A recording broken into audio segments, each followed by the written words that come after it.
সংসার ভাঙা এটা নতুন কিছু নয়, সে আমাদের আদি যুগ থেকে হয়ে আসছে এবং এটা ভাঙতেই পারে, এটা ধর্মেতে আছে। কিন্তু এই ফাজিল মহিলা যেইভাবে নিজেরে ক্রেডিট দেয়, আল্লাহর গজব সে কীভাবে পড়ে দেখেন। যে এই গল্পটার সাথে আমার আমার জীবনের গল্পটা মিলে আছে। এই যে দেখেন, কী লিখলো আমি একটু আপনাদের দেখাই, কারণ এটার মধ্যে ওই যে কথা না বললে 12 বছর 12 বছর 12, ওই মহিলা আমাকে 12 বলছে তো। তো তাই আমি এটা দেখলাম কি এটাতে কি আছে, ভেঙে দিল। শুনলে এটা কি বলছে, একটা সাধারণ জ্যামের বনাম কিভাবে একটা 12 বছরের সাজানো সংসার ভেঙে দিল। শুনলে অবাক হবেন। শাকিরা ও ফিকের 1 দশকের প্রেম এবং 2 সন্তান নিয়ে সুখী পরিবার। কিন্তু শাকির ট্যুরে গেলে পিকের ঘরে আসতো অন্য নারী। ভাই বন্ধুরা, আমার গল্পটা শুধু আমার নাই, এরকম অনেক মানুষের গল্প আছে। আপনাদেরকে ওই যে আমার ফেসবুকে ভিডিও আছে, আমি ওই মহিলার ছবি দিয়েছি। আমি লন্ডনে, সে কিন্তু আমার ঘরে আসতো, আমার বেডরুমে থাকা অবস্থায় আমি ছবি দিয়েছি। আপনাদের কাছে প্রমাণ আছে, এটা কোনো শুধু মুখের কথা তা নয়।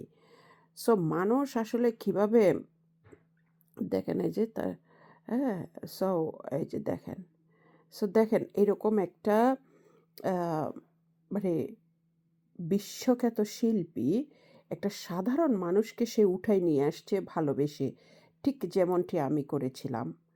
একটা অর্ডিনারি একটা সাধারণ লোক ছিল সে।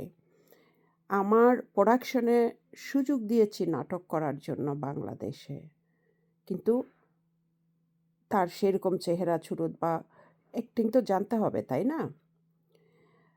তারপরে টাকা পয়সা সমস্ত কিছু দিলাম, হ্যাঁ, সব কিছু করলাম। সবাই একটা মানুষকে ভালোবাসে, সংসার করে। কেন, এটা আমি বলে না, সবাই। কিন্তু যাই হোক, যা হয়ে গেছে হয়ে গেছে, এরপরও আমার কোনো সমস্যা নাই, অসুবিধা নাই। আমি তো তাকে বিয়ে করার জন্য পারমিশন দিয়েছি, ওকে ভালো থাকো। ভাই, এখন আমার দুঃখটা হচ্ছে আমার সাথে কেন আমার সন্তানগুলো নিয়ে গেছে। আমি তার সাথে এখন কোনো কিছু ভালো মন্দ খারাপ কোনো কিছুতে আমি যুক্ত নেই, কোনো কিছুতে। আগে বাচ্চা কাচ্চা ছিল, ঠিক আছে, ওকে ফাইন। আমি সব সময় তাকে রেসপেক্ট করেছি, সব সময় তাকে রেসপেক্ট করি। আমি তাকে একটা জীবনের অংশ ভেবেছিলাম, সে আমাকে ভাবাইতে এটা বাধ্য করেছে।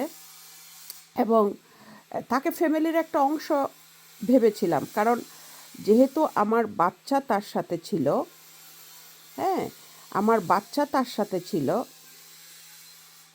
ওই যে দেখে, তার সাথে যেহেতু আমার বাচ্চা ছিল, তারপরে হচ্ছে যে কি বলে এটা, একটু দাঁড়ান, আমি এটা একটু করে দিই, যাচ্ছে না কেন। তার সাথে যেহেতু আমার বাচ্চা ছিল, তাহলে অবশ্যই সে একটা ফ্যামিলির অংশ, তাই না? সরি, একটু হয়ে গেল। তার সাথে যেহেতু আমার বাচ্চা ছিল, তাহলে অবশ্যই একটা ফ্যামিলির অংশ। এবং আমাকে সে বলল বিয়ে শাদি করিও না, এটা সেটা। তো আমি ওইভাবেই মোটিফাই হয়েছি যে ঠিক আছে, বাচ্চা কাচ্চা বড় হয়ে গেছে, ওদের দেখাশোনা করে জীবনটা চলে যাবে। আর এই বয়সে বিয়ে করে শুধু শুধু ঝামেলা আনার দরকার কি?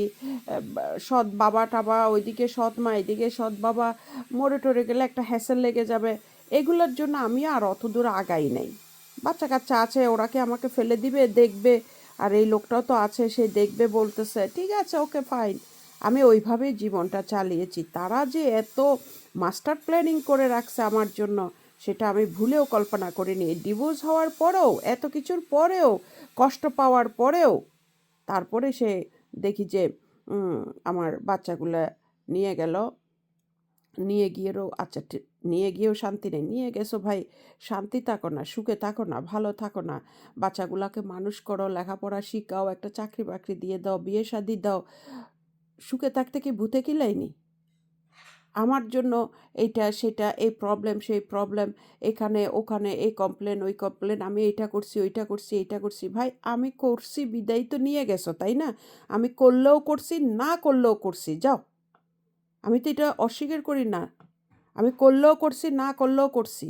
তো করছি দেখে তো নিয়ে গেছো, তো সেখানে তোমরা ভালো থাকো না। তারপরে কি তোমাদের সাথে তো আমি কোনো রিলেটেড কোনো কিছুতে নাই। আল্লাহ এদের বিচার করবে, আর কিছু করার নেই।